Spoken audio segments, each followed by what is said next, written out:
and this is something that I've shocked a lot of people with, that used to be called hard gainers, that needed all this food. And it's like, you didn't need all this food. It's just that you wasn't digesting half of it, and your body was just inflamed, and you were super insulin resistant because you just rushed your weight gain. That's all it is. So your body essentially should be responsive. And the analogy I like to give for this is like, when you set up a campfire, right? If you keep throwing small little logs on that fire, the fire keeps getting bigger. Yeah. If you was to set up a fire and throw just a one big fucking log on the fire, guess what happens? Just gonna smother it out. Just smothers it out. What's up, guys? Welcome back to Think Big Bodybuilding Media. I'm Scott McNally, and of course, we are back again with your favorite drummer, Kuba Cielen. What's going on, man? Welcome back. I can promise that I will most likely not be able to hold myself back from tapping the table. So if anybody comments about me tapping the table, I apologize in advance. Yes. That's just, it might happen, it might not. You never know. You'll have to watch the episode and find out. I tell him you're passionate. You know, you get into it, you can't help it.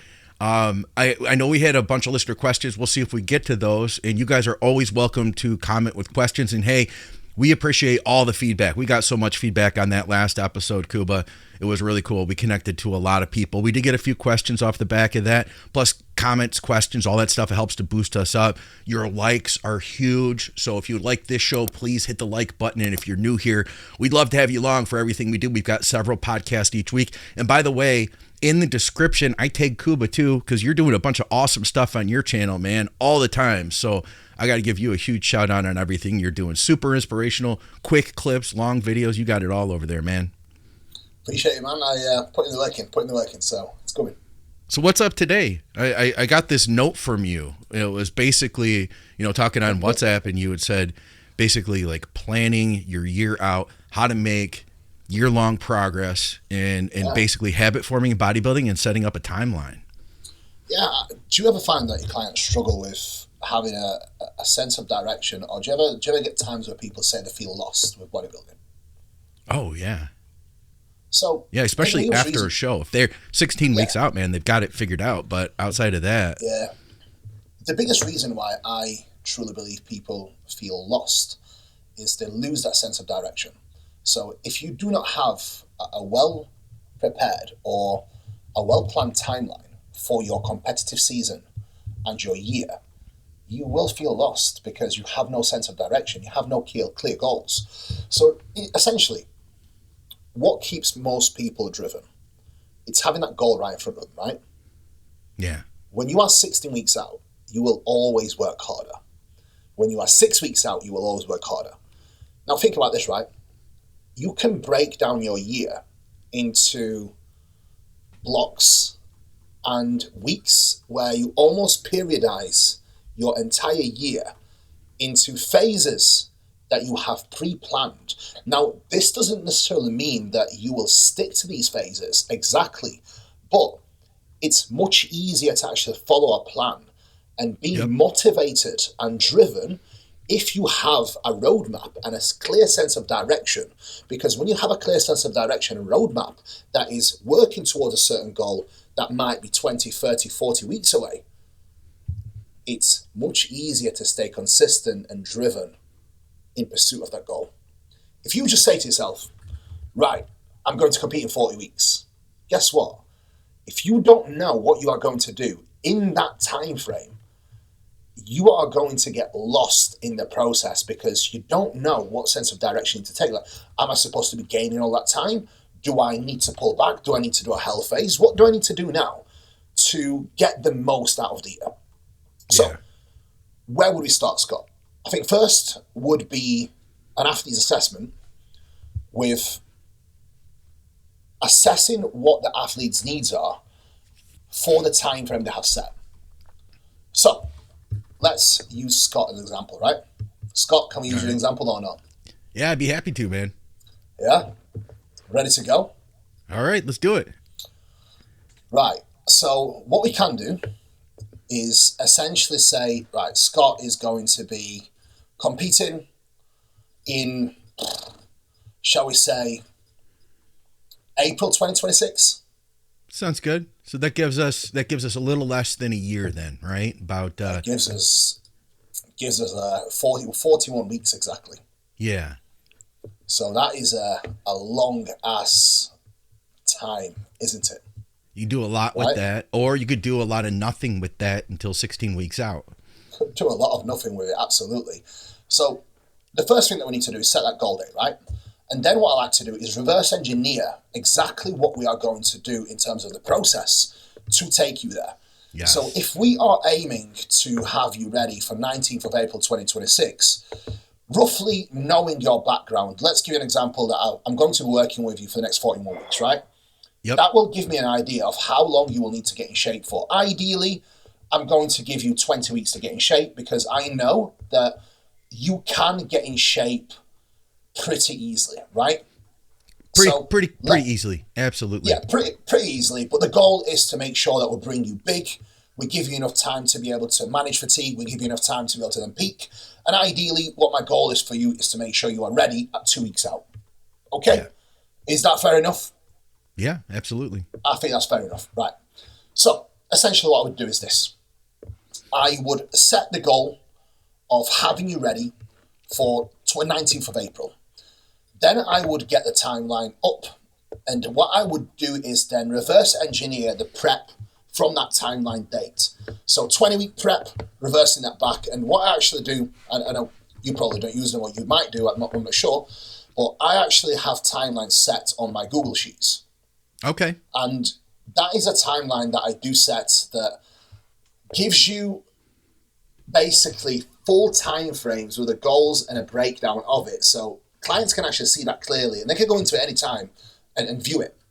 And that way, they can actually see exactly what they are working towards and what essentially needs to happen within the process. Yeah. So that's something that I like to definitely work with and have set. And look, the timelines that I set are often interchangeable. So essentially, if we have 14 weeks left for you, Scott, 20-week prep, that leaves us now with 21 weeks of progress, right? Yep. Let's say we have just completed an 8-week diet phase.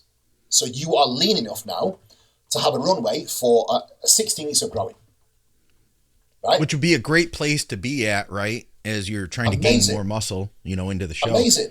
Yeah. So right now, we've got 16 weeks to go. Yep. So breaking this down, 16 weeks of growing, followed by a 6-week pre-prep phase. Okay. That's 22 weeks already into a 19-week prep, 19, 20 weeks prep. That's your timeline set, right? Yep. Now, when you have that timeline set, you can then set different goals and structures in that 16-week push-up. So in that 16-week push-up, let's say, Scott, we need to gain 20 pounds of tissue. If we gain more than 20 pounds, you are going to be sloppy, and that will then put us at a less than optimal, shall we say optimal, right? A lot of people like optimal these days. Yeah. And then we can say in our language, if you gain more than 20 pounds, Scott, you're going to be too fat to get in shape and bring the condition that we actually need, right? Yeah. The goal is to have your glutes peeled inside out, and I mean all the way into your arsehole, right? And to do that, you want hard glutes, you want peeled glutes, guess what? You're going to have to start pretty lean. You're not going to be able to start fat. Yeah. That's a fact. So essentially, we are going to set a framework for that 16-week push-up, and we are going to give you a goal for the rate of gain that we want to achieve over that 16 weeks. Yeah, so that's great. We've got 20 weeks, right? Sorry, we've got 20 pounds divided by 16 weeks. That gives us 1 pound and 2.5 per week on average. Right. Right. What are we going to do now, Scott, to achieve that rate of gain? Well, we're going to get on 3 grams of sauce, first of all. And as much... Listen, that is where the next conversation happens is how much drugs do we need for you to come up 20 pounds over these 16 weeks? Yeah. Roughly, without gassing you to death, but weighing in your risk to reward ratio. Yeah, and keeping in mind, like you said, too, we're right at the back end of a prep by the time we finish this, Absolutely. So we'll only have 6 weeks of health phase before. So essentially what I would like to do is this. I'm going to use the 6-week window to escalate your drugs to your peak dose that we are going to use then and hold for 10 weeks. Okay. So let's give you a number. For you, Scott, I know that you like testing EQ, right? Yep. We are going to start with 500 tests, 500 EQ to begin with. I'll take it. And then I'm going to go, right, we'll run that for the first few weeks, 2 weeks, see what the response is like. Then guess what? An extra 100 test, extra 100 EQ. Run that for a couple of more weeks. And then we'll titrate up over the 6 week period up to, let's give you a cap, your peak dosing of 1,500 milligrams per week. Okay, interesting. Then we will hold that for 10 weeks, assess the blood work at the end of the push-up, and then the blood work assessment will then give us a guideline of what we need to do for the health phase and pre-prep phase to then get you ready for the contest season. Do you like the idea of that? Yeah, I think that's great. I do have a question for you. Yep. Why use the 6 weeks at the beginning to titrate the doses up versus just starting with peak doses? A few things. Okay. Initially, when you are lean, and I think when your drugs start to come up, you simply don't need as much to see a good response. Yeah. So it's like me saying, right, we're transitioning to a push-up phase now, Scott, right, from a deficit. Why are we only adding 500 calories instead of adding 1,000 calories? Yeah, because you don't need it. It's exactly the same thing. You don't need it. You Dude, add it when you do need it. Man, it's interesting you say this, Kuba, because years ago, we used to front load everything. And I think a lot of that had to do with cycles were a very short period of time and we all came off, did PCT and recovered. So we had to be in and out in 8 to 10 weeks. I think that was a big reason for the front loading. But after that, my thought had always been, let's get up to those peak doses, especially with long esters, because they're going to take a long time to build anyway. That said, I'm starting to see, I'm more in alignment with what you are saying now, where I might start a guy out with, say, like we're going to do 600 test, 600 EQ. We might start with 3 and 3 and get what we can out of that for a while, because he's not going to have to worry about coming off to recover. We could extend the life of that cycle and continue getting more, maybe 6-8 weeks. And that's the reason I asked you, because I thought you might have been along that same mind frame, but we don't really talk about that a lot on the channel. So I like that you brought that up. So let me give you a breakdown of why I personally do it and what I have found with my personal experience with myself and clients, especially some of the clients that I have worked with recently, a few pros that used to have the approach of, right, my coach said, this is a cycle and that's what we run for 20 weeks. Yep. And it was literally going from like 400 mg up to 2.5 grams straight away. Yeah. And it's like, what they would notice is progress is excellent for the first 10 weeks. Yes. And then after that 10-week window, because they also rush the food up and they're so inflamed, they're not just inflamed from the drugs, but they're also inflamed from way too much food, way too quickly, getting body fat too high too quickly. And then guess what? After that 10-week window, nothing happens. The body's just unresponsive. And then what do you do then?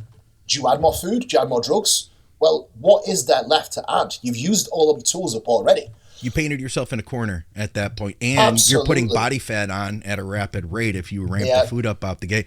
No, I'm with you 100%. I mean, I've always done that with contest preps, but it's only been in the last about 3 years that I've started looking at that in off seasons as well.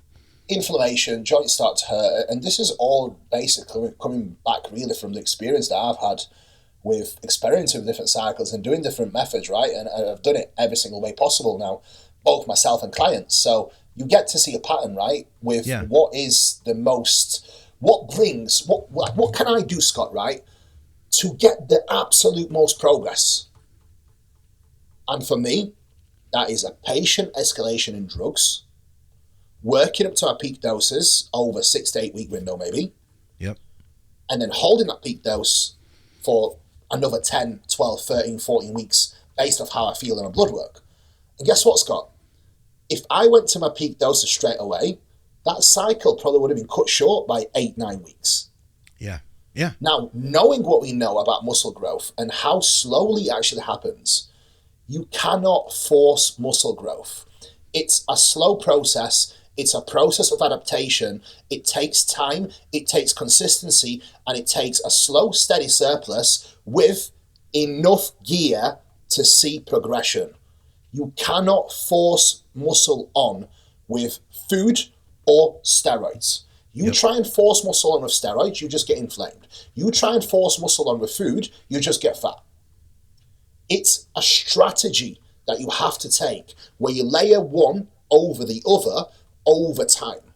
Yeah. And then guess what is the most important thing then? That fuels the muscle growth when you get your nutrition and gear on point. What's that? The training. Oh, of course.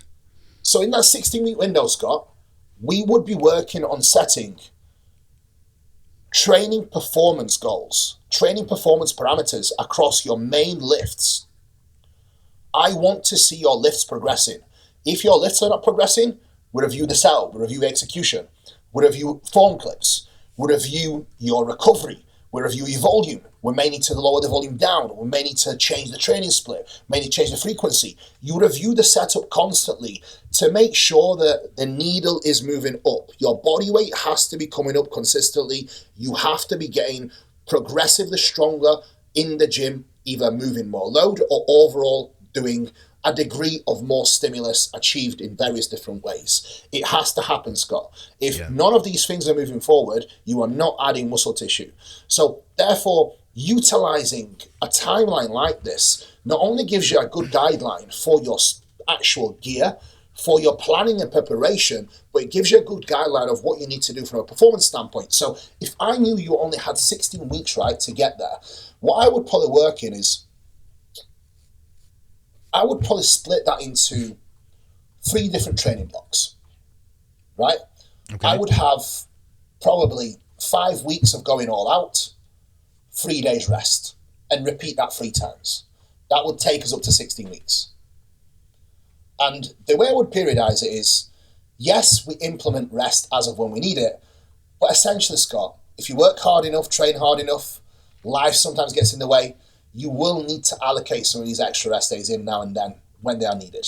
Sure. So essentially, I do like to have that as a precautionary measure for most people that warrant this and train hard enough. It's needed.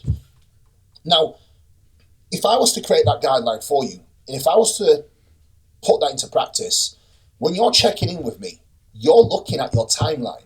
You're seeing the weeks go by every single week. And then guess what?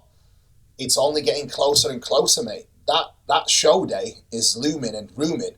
So a 40, 50 week period will literally go like this because you set all these long-term goals, but also short-term goals that you're constantly working towards, constantly reviewing and constantly assessing. And I think that's a huge one. Just to make sure that not only you stay motivated, but you stay driven. And more importantly, the main thing that most people struggle with is accountability. I think most people struggle with having that accountability in place. And I think that's a huge one. I think that really is a huge one. Now, Scott, is there any way I can share my screen? Yeah, there actually is. If you look down at the bottom where you can hit leave conversation and all that, there's a button that says share. Right, I've hidden some of the juicy stuff for myself. All right. Because that's not for everyone to see. But anyway, I'd like to show you my timeline. All right. And I'd like to show you some of my notes for my entire off-season and how I break things down for myself and how I break things down for my clients. So hopefully that gives you an idea. You can see everything clearly, can't you, right? Yep. So, oh, yeah. 24th of June, 2024, that was my recovery phase, maintenance. Recovery phase is simply post-show phase. I only did 4 weeks, Scott, because my blood work actually improved in prep and I didn't gas myself to death, which meant I didn't really need that long to recover and get everything back and grooving. Okay.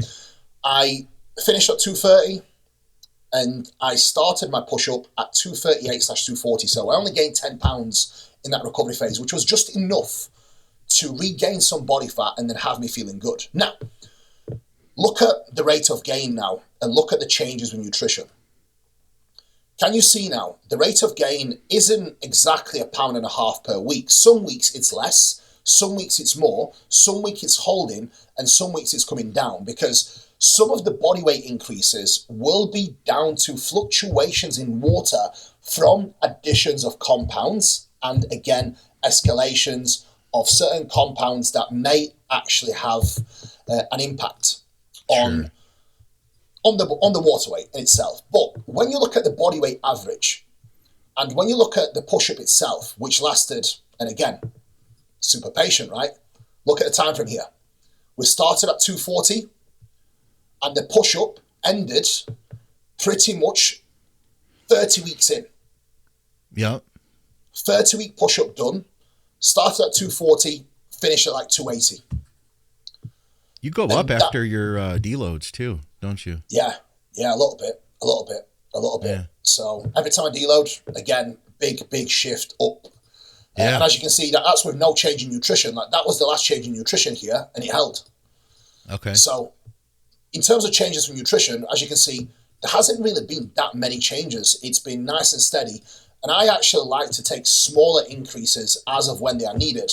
And generally, it's 250 calories at a time, or even 200 calories at a time, just to get me moving forward. So as you can see, the surplus that is required to gain muscle tissue is not very big.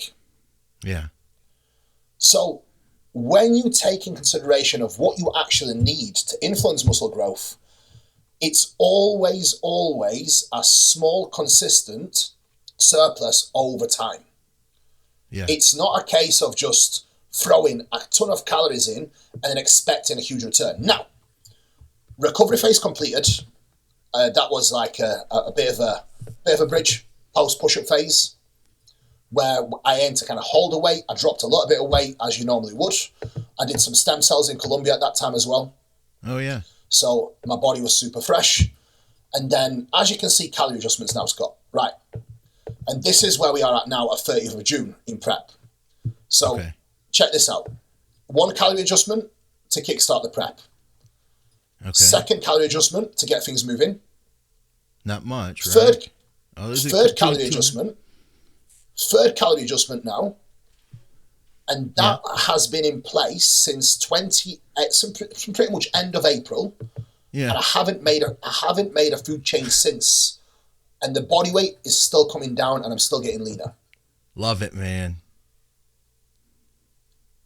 This is the merit, and this is the benefit of not only a well-timed timeline, but also a well-executed timeline where you are not getting too fat, you are eating to your needs, and you are doing only what's enough to get the right response. Yeah. Yeah, I love it. If you're increasing 250 calories as a 250, 260 pound bodybuilder, that may be even less for a guy who's, a light heavyweight guy who's going to be 190 on stage. It might be 32 grams of carbs, Mate, 40 grams of carbs, that should get you moving. If you're a smaller guy, 30, 40 grams of carbs, that's all you need. And the huge point there is, Scott, is I made small changes and I saw an immediate response off the back of those changes. If you are making changes in an off-season, guys and girls, and your body is not responding, it might be numerous things. It's either you are not accurate with your food, you are either overeating or undereating, or having way too much uncontrolled off-plan meals, where that's shooting up your body weight consistently every week. So your actual surplus is much higher than you think it is. Yeah. But also, if your insulin sensitivity is shot because you gain too much weight too quickly, you are over-gassing yourself and you are a little bit too stressed, your body just won't respond. So sometimes you need to reevaluate your setup. If you need, and this is something that I've shocked a lot of people with, that used to be called hard gainers, that needed all this food. And it's like, you didn't need all this food. It's just that you wasn't digesting half of it and your body was just inflamed and you were super insulin resistant because you just rushed your weight gain. That's all it is. So your body essentially should be responsive. And the analogy I like to give for this is like, when you set up a campfire, right? If you keep throwing small little logs on that fire, the fire keeps getting bigger. Yeah. If you was to set up a fire and throw just one big fucking log on the fire, guess what happens? Just gonna smother it out. Just smothers it out. The same principle applies with both your contest preparation and your off season. I cannot stress the importance of having the self-control to only do what's required when you are trying to gain muscle. Yeah. There will come a time where you need more volume. There will come a time we need more drugs. There will come a time we need more food. But guess what, Scott? You don't need to do it all at once. It needs to happen at the right time. Guess what? Your progress stalled. You might need a bit more calories now. But if you had made that change before you actually need it, you are using your tools up prematurely. The same thing applies when you are in contest prep. Yes, you could be doing more. Yes, you could be eating less. Is it required at this moment in time for you to keep progressing? No, it isn't. Yeah, that's the big thing. And I know that people get excited. I think you figured that out after you've been in it for a while with the prep side of things. You know, you can't start with 2 hours of cardio and no carbs, because where are you going to go from there? You painted yourself in a corner. Mate, I'm going to use myself as an example here.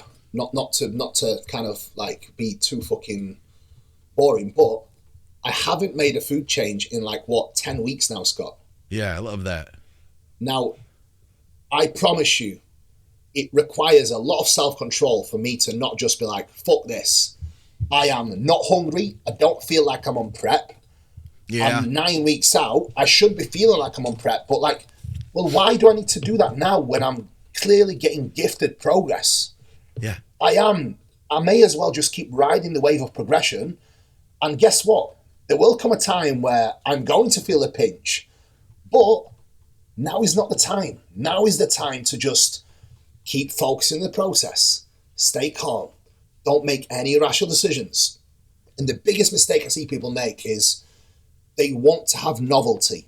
Yeah. People struggle to just stay patient and struggle to just focus on the process. And they almost require that change when essentially sometimes the best thing you can do is not change a thing. And I mean, listen, it's not easy to keep checking in every week and be like, well, I don't need to make any changes. I'm getting leaner. Food stays the same. Steps stay the same. Drugs stay the same. We don't need to be doing anything else. Stay on the course. That is it. You don't need more. You don't need less. That's all you have to do. And sometimes, I mean, it's the hardest thing to do ever. But I promise you, if you can harness that, and if you can harness that self-control, it's simply going to be the most valuable thing that you can ever do. It really will be. So you know too, Kuba, that also goes for the coaches, because I feel like there is a pressure as a coach to make changes. To when I feel like you need to do something different, you need to move, and I'll catch myself. I'm like, sometimes if I don't have the check-ins I take the longest with are sometimes the check-ins where there's nothing to change. Because if there's nothing to change, I'm asking myself, well, is there anything I'm missing here? Maybe I should dig a little bit deeper. And I find myself spending more time. Whereas if I see the change instantly, I'm like, oh, let's do this, go. But it's those changes, it's those check-ins where you don't need changes that they can hang you up. It can be, I think, a trap to make yourself feel self-important. To be like, let's do this, let's change this, No, versus 7 weeks, 8 weeks on the same diet. And, you sometimes have to have the confidence to say, and explain. Sometimes you have to show the pictures even and say, this is what you looked like before. This is what you look like now. This is why we're not changing anything, because there is a pressure, I think, from the athlete to make the coach want to do things. And then there's a pressure from the coach to feel self-important. Absolutely, man. And you know what? This is where I think sometimes you've got to remind yourself that people are paying you to get them the most progress possible. Yeah. People are not paying you to entertain them in a fashion. Yeah. And people are not paying you to be a cheerleader. People are paying you to bring the best out of them.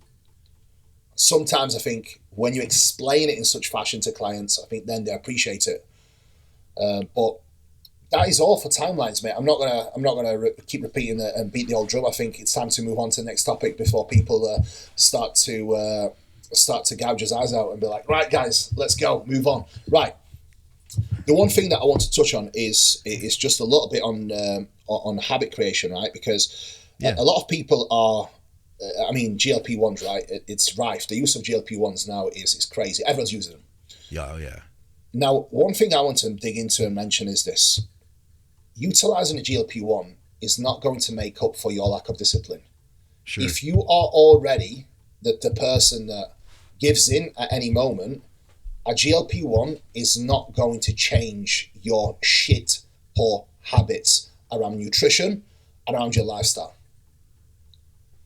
Before you consider taking any GLP-1s, please work on dialing in your habits, controlling your eating, and making sure that you are not taking a GLP-1 just to set aside some of the mistakes that you are making with your day-to-day process.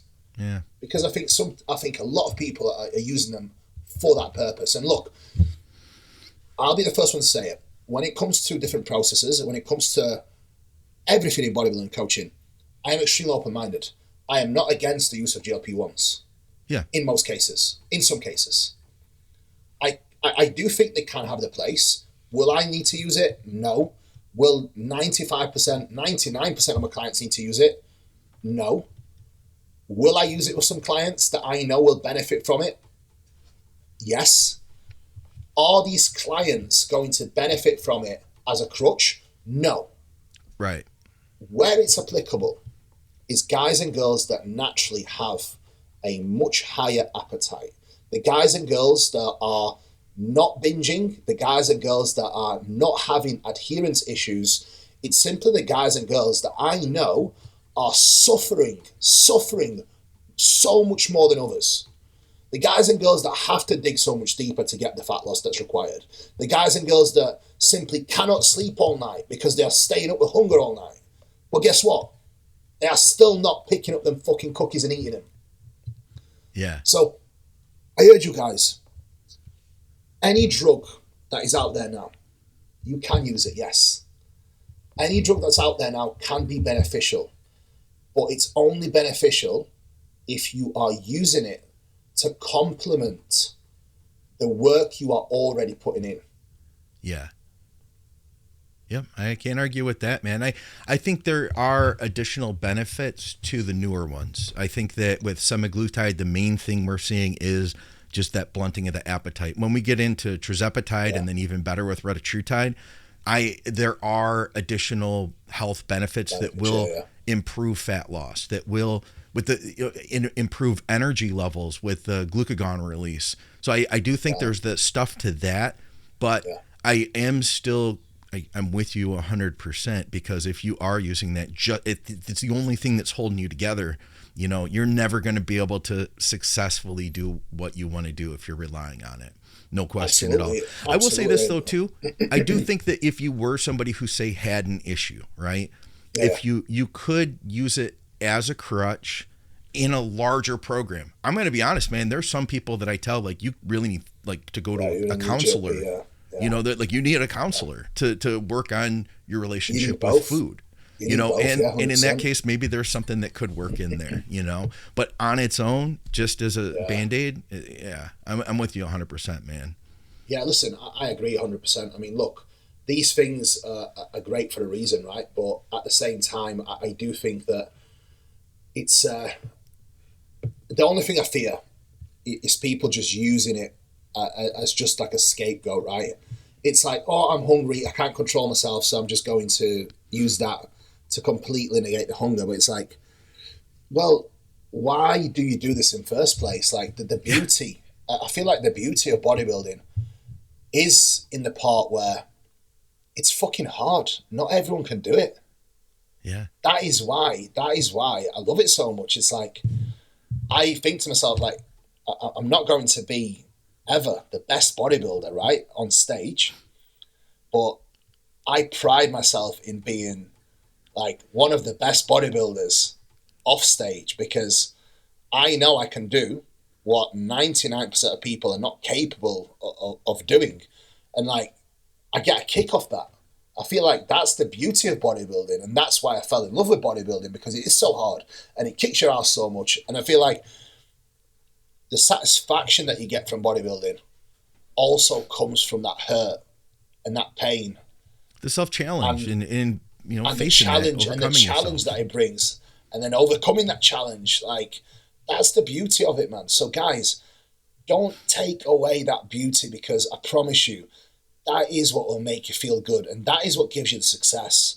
Yeah. Now, what have you found in terms of just common practice with the GLPs, and what would you tell the listeners to more so look out for when it comes to implementation of GLPs and considerations around the GLP use as well?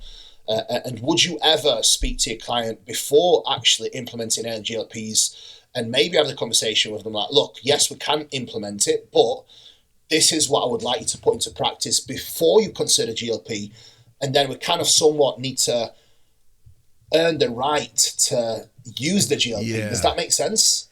Yeah. Like, would you ever consider that someone almost needs to like earn the right to use the GLP, or would it not work well with yourself? Because for me, I have made it very clear to clients, it's like, nothing's ever off the table.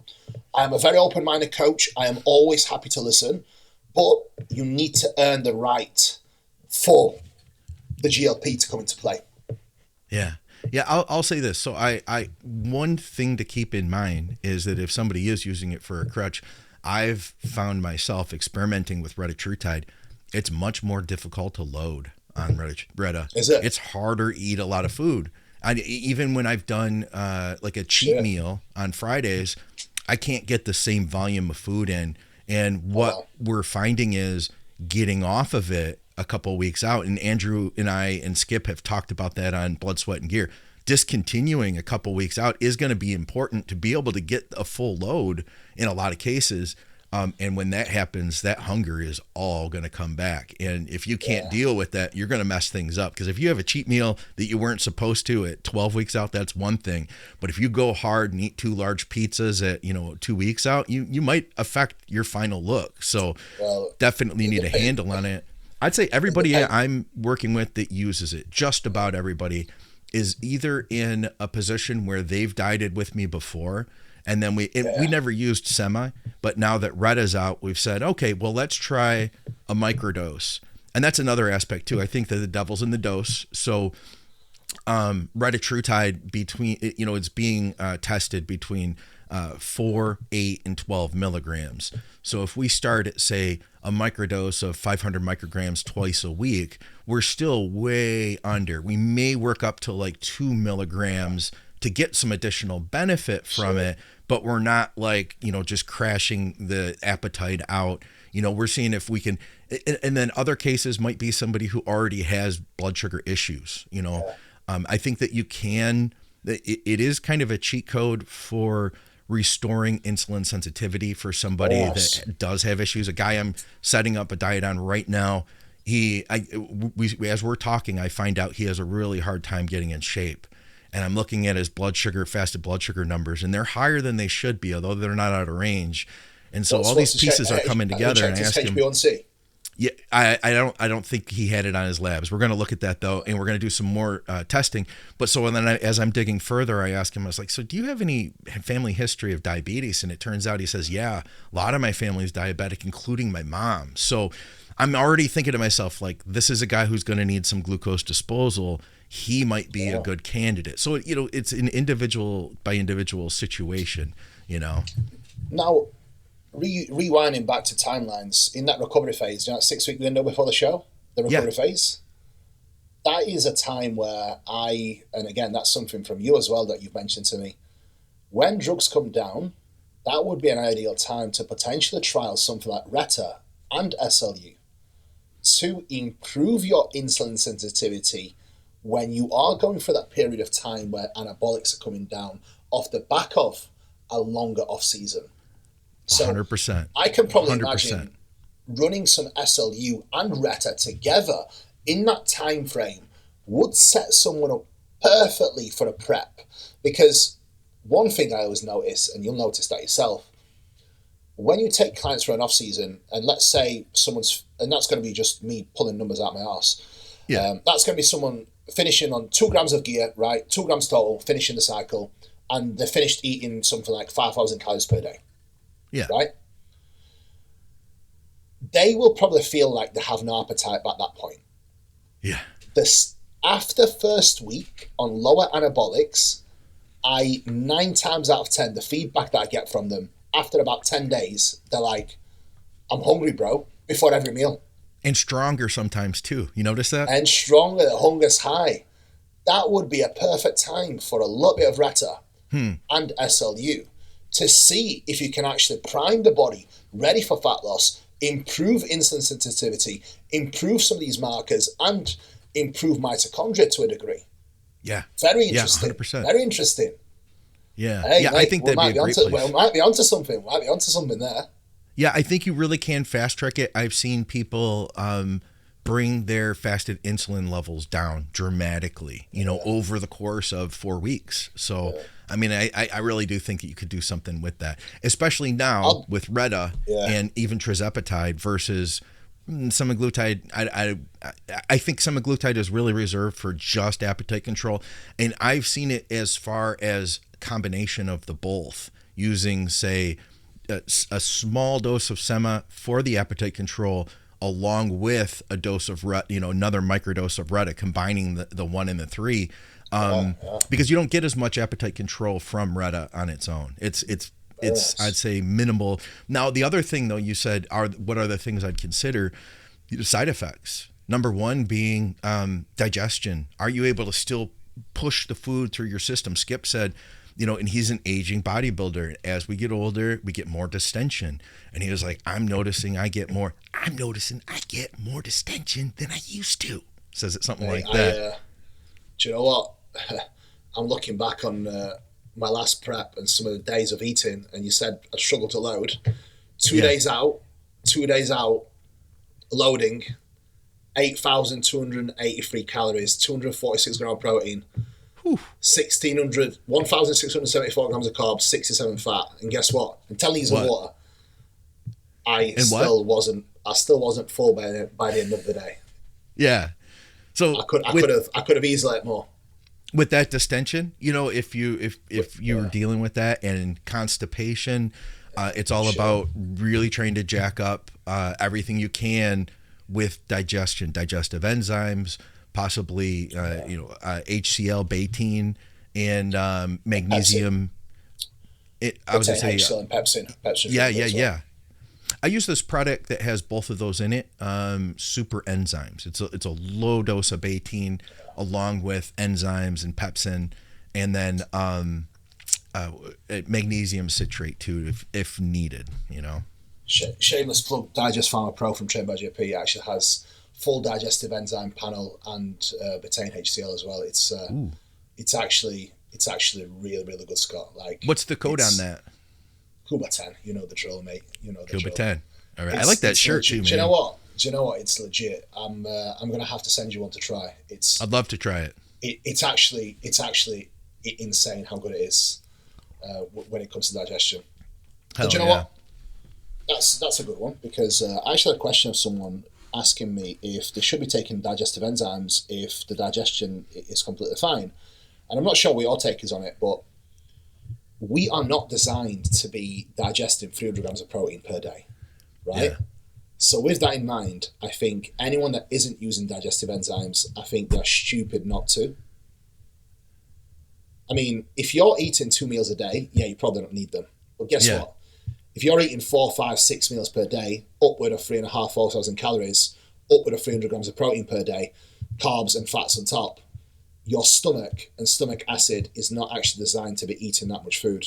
So in my opinion, you should more than likely be using some sort of digestive aid on a daily basis if your food is high. I think prevention is better than the cure, right? Yeah. Hey, how many times do you use a digestive enzyme a day? And I ask because I find sometimes there are people that do get a digestive enzyme, and then they tell me, oh yeah, I take that. And I say, well, when do you take it? And they say, oh, I take it with my multi in the morning. So they take it one time in the first thing, they're not using it with food. I take it just before I eat. How many times? Every meal? Four times per day, digestive enzyme. Okay. So I take my GDAs with meal 1, 2, 3, and 5. I don't take them with post-workout meal, and I don't take them with meal 5. Then I take magnesium, omegas with every single meal. Yep. I take a total of 14 or 1500 milligrams of elemental magnesium, which is a hefty dose, but guess what? My sleep's incredible. I feel amazing on it. My energy's super high. Digestion's amazing. So I generally take digestive enzymes with every meal, and I take omegas with every meal, and I do take magnesium with every single meal as well. Okay, cool. Figured I'd just get that out there. It's a good point, actually. I think a lot of people don't even take it with food, but it's like, well, you're actually supposed to take it with food or before food. Yeah. Hey, do you want to knock through some listener questions real quick while we're here, or did you have anything else you wanted to cover? That's it, man. I think we've covered all the points that we had on the agenda for today. All right, because we did get a bunch of them from the last one, and as I mentioned before, you guys, you're welcome to comment with questions and let us know, what do you think about the program? What would you like to hear us talk about next? Here is one of the questions. It says, Kuba mentions in the podcast ensuring that you get a sensitive E2 test. Where is he getting this done in the UK? I have checked with Dave about a year or two ago, and eval isn't sensitive E2. It's just standard. Yeah, you can get it. It's just costs a little bit extra. It costs a lot of money and it takes a lot of time. Okay. So you can get it done. It will just cost you a little bit more. But look, it's not a necessity. But if you are taking Trembolone or Deca, it will show up in your estrogen in a standard estrogen test. So I see so many people panic thinking they've got crazy high estrogen. It's like, no, you haven't. You're either taking MPP or you're taking Trembolone, and that's showing up as estrogen. And in reality, what happens then, Scott, is they'll start having letrozole and stuff and just completely crush their estrogen. And they're like, I have no energy. I'm flat. My joints are sore. I'm like, well, no wonder, mate, because your estrogen was already probably rock bottom. So then you've just completely crushed any bit of it you had. Yeah. Here is a good one, and I'm curious to hear what you have to say about this. In fact, I think this could be a topic for a future podcast, like a complete topic for the whole show. He says, this is in reference to the last episode where we talked about doing everything you can to maintain gains between cycle and getting yourself into the best position you can be. He said, though it's okay if you've got a spare $800 or more to spend on drugs every month during a cost of living crisis, but who the fuck actually has the money to compete in bodybuilding? What a dick. Well, what a dick. Sorry, Scott, but that's like... No, I can't argue with that. Do you know what? That is a comment from someone extremely bitter. Like, extremely bitter. Guess what, mate? People spend so much more on video games. Never mind That's bodybuilding. True. If you don't have an extra £800 a month to spend on your hobbies, guess what, mate? You need to work fucking harder. You need to get a second job. Like, mate, when I was 18 years old, because my mum and dad had no money, I had to work 3 jobs to be able to sustain myself. Yeah. And work towards my goals. So do you know when people come out with bullshit like that, it's like, mate, I have seen people come from fucking nothing to having immense wealth. I saw my mum and dad work for £5 an hour, 12, 13-hour shifts to get somewhere. Guess what, mate? If you want something bad enough, you'll make it happen. I wanted to bodybuild. I came from a poor background. My mum and dad didn't have money to fund me. Guess what I had to do? I had to get another fucking job to fund myself. Pal. I love it, man. Do you know what? This grinds my gears. And let's just go back to being sensible now. Yeah. Why does it have to do with drugs? Like, why can you not maintain your gains without a boatload of drugs? Well, that's maybe what he's getting at, because the podcast we put out, we were talking about these are the things you can do supplement wise, and then we got into like the SLU growth and stuff like that. So Yeah. Shall we actually do an episode on what we can do that's not drugs to sustain the gains? I think even, man, not only that, but like, how can we do bodybuilding on the cheap? Because at the end of the day, Yeah. all of us need to think about, affordability. It's like Okay, none amazing. of us should be, spending everything we have. We have responsibilities. We got family, people out there have families and kids. So, Right, they're doing Scott. what they can, So I'm thinking maybe we can take the negative comment and spin it into something that would be really helpful to people. Bodybuilding on a budget. Yeah, I love it, We'll man. do Let's that. freaking do We'll that. do that. Right, I love make sure that. you I write it think down so you people don't forget, connect. Scott. Oh, I Make got a it note, right here, Scott. Make a man. note, In Scott. fact, Make a I note, wrote it Scott. on my phone already Make before the show. a note, Scott. Yeah, we'll do that. Bodybuilding on a budget. And you know what? I had to bodybuild on a budget. And I can go into depth on how I bodybuilded for like £40 a week. And 40 guess pound what? a week? Yeah. Okay. That was my food. That was my food for £40 a week. Yeah. I got laid off during my first prep, Kuba. I was making not a lot. Put it this way too, like even when I got the job working for the Crazy. pop company, man, they screwed us. Like I did not make good money until I started coaching. I quit my world in photography and came home and took a job and just was like looking for direction. But man, I remember making, I think it was like, God, I'm going to say $800 every 2 weeks, Shit. and that's like including I had to pay rent. I had a car to deal with, I had to pay for gas. And I mean, there's a lot, man, $400 a week. And that's like before taxes. So like, Shit.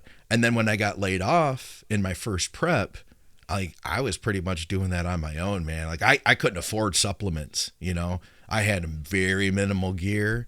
My food was like, we can get into it, in that episode, but like I was shopping around. It wasn't the same meat every time. You had to use what you could find the deals, right? Absolutely. But you can do it. If you want to make it happen, you can do it, right? You can definitely do it, mate. You can definitely do it. I mean, listen, I did it, and I can go into depth on how I did it, and you will, Scott, as well. And I think people find a lot of value in it. And just the only thing I'll preface this with is it's not going to be the most enjoyable way to do things, but it did the job. Yeah. Okay. It did the job. This one is kind of got a few points to it. He says, What's your pure brand of BCAA? So my follow-up question that he didn't ask is, Kuba, do you use BCAAs? I do not. I just use EAAs, or even better, I use MPS Max, which has casein hydrolysate, which is a pre-digested. You Pepto Pro, you know what that is. Yeah, it's probably the best quality protein you can take in, especially around the workout window if you want something that digests super quick. The only problem is it does come with a higher price tag. So if I was to have like a tier, it would always be Pepto Pro / MPS Max casein hydrolysate. Yep. And then it would be EAAs. BCAAs, I wouldn't really use them, Scott. I'm not going to lie. Would you? I've always said that you have EAA or BCAAs in your EAA, but your BCAAs are going to give you all the building blocks, Yeah. That was John You want your Meadows. essential. Yeah. You want your essential aminos, not just the branch chain aminos, because it just doesn't really make sense to have a product that isn't really a complete when you can have something that is complete. So does JP have an EAA? I assume he does. Yeah, he does. Yeah. He's got a few different versions as well. He's got EAA with hydration as well, with Pico 2. So yeah, he's fully stocked up. True Nutrition does too. They have EAA plus, and then they have the raw, just EAA powder, which tastes like garbage. But if you want to do it cheap, it's definitely a way to go, and it's only like $25 for a pound. We're going to get into that on the next episode. People are going to be like, you're going to be drinking shakes that taste like crap, but they're going to work. Basically. Okay, got maybe a couple more here. What do you recommend to help with water retention when pushing carbs? Already taking telmisartan and hydrochlorothiazide, which helps. Jesus Christ! I know a guy who damaged his kidneys with diuretics year round. What? Like kidney failure. Diuretics to manage. This is right. First, right. Let's just rewind. Yeah. If you need to take diuretics to manage your water retention, you need to assess either your stack design, you're taking too much drugs, or you are simply too fat. You need to diet. It's not water, it's fat. It's a combination of both. I can tell you now, I can take up to 1,000 milligram of test and 12, 13 IUs of growth. And I will not hold much water because I'm not outside fat. the muscle. Exactly. Like the more body fat you carry, the more water you will store. Yeah. If you are already taking telmisartan, I very much doubt you are taking crazy, crazy cycles that are going to lead to you holding that much water. So essentially, my friend, you need to diet before you put yourself in serious, serious health risk taking diazide just year round. Dude, come on, please stop that. If you want, please message me personally or message Scott direct, and we can give you like further guidelines to do so you do not, wreck yourself. Please, dude. Yeah. Yeah, I do know a guy who I met him at the gym. Guy, he was one of those people, sometimes you see guys at the gym that just have the craziest body parts. He had the biggest traps I'd ever seen in my life. Like average bodybuilder in general, but his traps were enormous. He wasn't like gymming them up or anything either. But so we're talking and he says, yeah, I usually do just, in the off season, like 2 sustanon a week. And then in the summer, I like to run tren. He's like, and then all summer I use diuretic to help stay drier, And I'm like, man, we gotta change that. And literally, like within a month, he goes to police academy, does the physical, and his kidney numbers were off, like way off. So he sees a specialist and finds out he's on failure and has to go on dialysis. And it had to do with running diuretics long term, dehydrating himself, needlessly. Crazy. All he could have done, he could have just stayed leaner. That's it. Yeah. All right, one more here. Pro tip for cruising at 750 test. It's a real question. Pro tip for cruising at 750 test. Do not cruise at 750 test. That is not a cruise, my friend. That is a cycle. That is where I would probably start my cycle, not a cruise. But what is an average pro? What does an average pro cruise look like? And let's talk big guys. Big guys, right? I would probably say between 400 up to 600 milligrams ish. Yeah. Give or take 100 milligrams. I have seen some guys cruising in 750, but I very rarely see it just being test. However, I have seen more commonly guys do like 700 tests just as a cruise after a show. But personally, I just wouldn't go that high. I'd go a little bit lower. Yeah, and we're talking big guys, right? So we're talking guys that are like competing at like 240, 250, 260. Yeah. Like, so not guys that are most of our listeners. Some of the guys that myself. Like I can give an example. Like I've got a guy that'll compete 260 on stage. I've got another one that'll compete like 245 on stage. Yeah. Peeled inside out. So that means 280, right? Off 280, 290, 290 off season, yeah. And they generally cruise, one of them cruises on around 400 milligrams, other one cruises on around 500, 550. Yeah. And that is a mixture of a little bit of testosterone and a tiny bit of Masto Primo. Yeah. Okay. I wouldn't recommend just cruising on 750 tests because unless you are post-show and you are extremely lean, but if you're cruising after an off-season push-up phase and your body fat is somewhat higher, then unfortunately the amount of aromatization you'll have is just going to be very hard to control in 750 test unless you are a very low aromatizer, which fine, you can do it. But even then, it's like the whole point of cruising is to bring that drug load down and to a degree give your body a bit of a break. So essentially what I would prefer to do, Scott, personally, is probably lower the testosterone a little bit, make sure you're taking it daily. If you like test, just run test, but maybe do 400, 500 mg of test alone. And instead, just bump up your growth instead. And that will give you the fullness and the recovery that is probably needed to sustain you. All right. Oh, we did have one more. We have one more. Growth hormone year round, because we were talking about that last episode about using it to basically bridge between cycles, keep fullness, keep strength, keep your progress. So what do you think about that? Is that something you would go up and down with, or is it something you take breaks with? I don't take breaks from growth hormone. Yeah. I'll be honest. I don't. I don't see the My growth hormone dose changes, and I do lower it in cases, especially if growth hormone use is quite high. Yeah. But I personally do not see the need to be coming off growth hormone. The only time people need to come off growth hormone really is down to finances. If someone is financially stable and they have high goals, why would you come off growth hormone when it's relatively side effect free? I mean, the only times where you are putting yourself at more risk with growth hormone is if you are using very, very high doses over a long period of time. But essentially, if you are using, let's say, 4 IUs, I mean, it's relatively safe. I don't see the need to be coming off growth, in my personal opinion. I'm not sure what your stance is on it, but I personally prefer to leverage growth over anabolics because I just have seen much better results to a degree with much less detriment on heart health, lipid health, and just general health, even mental health, to be honest. So I could see all of that, man. I could see all that. I would say my only position would be to consider is what's your blood sugar doing? Some people I find are going to be more sensitive to that and start running high blood sugar numbers uncontrollably.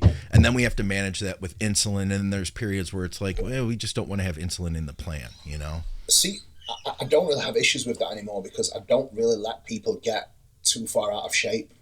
Okay. For it to ever be problematic. And if it is a problem, then mostly it's likely not growth hormone. It's just that they just need to diet. And then 3-4 weeks in, and it's all back in check. So I would never, if someone's already insulin resistant, I would never try to use insulin to try and combat resistance because then you are just making insulin resistance worse. You're not fixing it because you're already too far gone. Yeah. When you are at that point now where insulin resistance is gone and you are trending high, and I personally don't actually like to use the fasted blood sugars as much as a guideline for that because I have some guys that are always trending high, but with tested blood work and the HbA1c is low, HbA1c is low. So that is a true gauge really for where you are with the insulin sensitivity because there's so many different factors that can actually influence your fasted blood sugar. Absolutely. So I don't really pay that much attention to it anymore. I prefer to actually focus on blood work, but I still do use it. Yeah. However, my stance on that in general is I wouldn't use insulin in that case. I would just put someone on a diet, implement some cardio if they need it. If someone's very sedentary, probably even take a deload. Sometimes insulin resistance can be driven through just high inflammation and fatigue. Yep. So I would probably review all these things, poor sleep. I would probably review the lifestyle and see what's driving that insulin resistance because 9 times out of 10, bud, I have seen it's more so people think it's causation than correlation. People think it's growth hormone that's driving it, but it's either the lifestyle, they are eating too much, getting too fat, or sometimes even not training hard enough or just being simply under recovered as well. Okay. So yeah, I haven't seen like 4IU do it as much, but when it gets higher, I've seen situations where we've just taken a break because that's been the case, but it's not for everybody, you know, meaning it's not something I've seen across the board. Especially when guys get older is where I start to see that. And that was all we had, man. We had a bunch of good stuff here today. If you enjoyed the podcast and you enjoyed Kuba's drumming, drumming, let us know. I do apologize, but I'm just having my nighttime drink now. Are you? I've just had my I've just had a melatonin. Okay. 60 milligrams. Let's go. Oh, you hit that melatonin hard, huh? Yeah, I do like the melatonin, but do you know what? Ever since Dante made that post, I've trialed it myself, and mate, it's actually works. And guess what? What Dante says, it generally does work, guys. He's not a beginner in this stuff. I'll be honest. So I have been doing 60 milligrams just as a standard dose, and I don't feel groggy. Okay. I literally jump out of bed, but key is not having it right before bed. I don't feel like melatonin actually works best when you have it right before bed. I take it around 90 minutes before sleep. So okay. I'm actually I'm going to sleep in about an hour. Okay. So I am a little bit later than usual. But I'll probably be asleep in like 90 minutes. So I do think the timing is still pretty decent. And then I've got my Dream Sleep from Trained by JP. All right. Which is magnesium, L-tryptophan, 5-HTP, and some other cool ingredients, ashwagandha as well. I like that. And then I've got a joint formula in there as well. That will do me nicely for the evening. Nice. When you heading back up to see Dave next? I'm actually seeing Dave this weekend. He's coming over to my show. We've got MK Classic. We've got MK Classic this weekend. It's our annual show that we host. Oh, no kidding, man. I'm sure it's going to go fantastic. I hope the turnout's great. You guys have just such a great freaking community out there in the UK. I love everything about UK bodybuilding. Yeah, it's amazing. We've got over 300 competitors, so it's going to be a crazy day. All right, We've got assisted guys in the morning. Yeah, it's a huge show. It's rammed. We've got assisted guys in the morning and then naturals in the evening. So I think it's... Mike, how many competitors have we got this weekend? What? 500 competitors this weekend. Ooh, wow. That's a big show, man. That's a big show. Figure, guys, if you're not familiar with competing, like 200 is a pretty decent size show. Yeah. So it's going to be split into two halves of the day. First half is the non-tested, and the second half is the tested. I think Dave's actually going to be at the show testing with his lovely wife. Okay. And I want to see at the end where you take the tested guy and the non-tested guy and they go head to head. Well, can you do that? Can you do that for me? Mark Hector's actually guest posing, and he is weighing in now at. Let me just calculate it so you understand. I appreciate the that. weights here. Translated into American. Yeah, into American. So it's 270 pounds with his glutes pretty straighted. So he's guest posing this weekend. Yeah, he's big. He's big. So hell yeah. And guess what? He's doing all of the shows that I'm competing in as well. So that's going to be fun. That'll be cool, man. How far out are you now? Do you say 8-ish? 9 weeks out this weekend. 9 weeks out this weekend. All right, man. Yeah. It sounds like everything's going great. It's great to hear that you're in great spirits right now, and just keep riding that as long as you can, man. You know. I love it, man. It's when it gets tougher, I love it even more. It's like today was a little bit of more of a preppy day, and I was like, fucking love this shit. This is how it's meant to feel. So I'm grateful for days like this, because generally when I do feel like this, it gives me more of a kick up the arse to work even harder. So I actually had a really, really good leg day. So it's nice.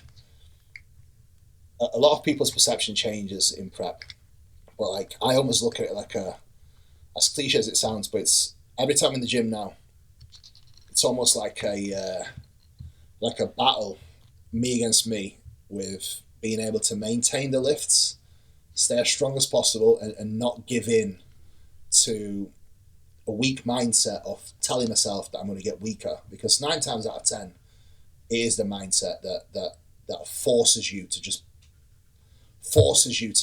take your foot off the gas. Yeah. And I'm not letting that fucking happen. Like, every morning, I'm doing my steps, and I'm telling myself, like, I'm doing this like I'm going to fucking win. And I know that, look, I'm not going to, but that's not going to change my mindset and my approach to the prep. You're going to bring the best Kuba. Exactly, and that is a win for me. So we'll leave on that note, guys. I love it. And guys, Kuba, he did have a long day. You literally did everything you needed to do today, and you still made time to get together with us. I know that you're ready to go. Absolutely. Like, I know you're ready to hit it for the night. So I am grateful that you could make the time to hang with us, man. I appreciate you guys. And listen, I love doing this show. That's why I'm here. If I didn't love doing it, I would not be sat here at the end of the day after a very, very busy day. So, yes, blessed to do this. And Scott, thank you so much for having me on. Guys, if you haven't subscribed, make sure you do so. We will be bringing you more content very, very soon. I appreciate you all. Thank you for listening. And make sure that you support Scott. He's doing a fantastic job. And thank you. I'm actually going to watch your show with Dusty and Ron about who's the best bodybuilder 2025. Believe it or not, I still watch all of the shows apart from our show. I don't watch our show because I think that would be pretty fucking weird. But I do watch every single other show that you have on the channel. So Well, thank you, man. We appreciate having you. We appreciate having you as part of the team and having you as a follower of the shows too. And real quick, then, who's your pick for the Olympia? Because that's what we talk about at this time, 15 weeks out. Hadi. Oh, okay. Hadi. Well, we'll see what happens, guys. We appreciate everybody tuning in. And as Kuba said, like, share, subscribe, comment, all that stuff. And thanks, man. Appreciate you, Kuba. Also, guys, wait. Just before we go. Yeah. Just shout out to Scott Stevenson, because I do have a couple of copies of his books here somewhere.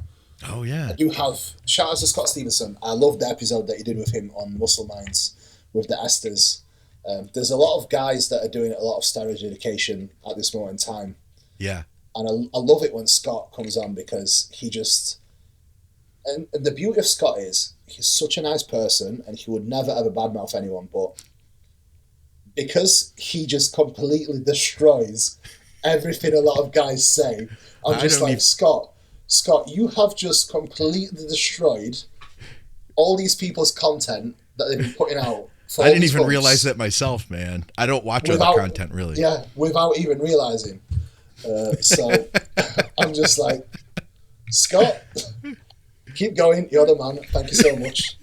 That's what happens when you get a real PhD on the channel. It's crazy, man. I love him. Amazing. All right, guys. We'll see you soon. Thanks, Kuba. Thank you, guys.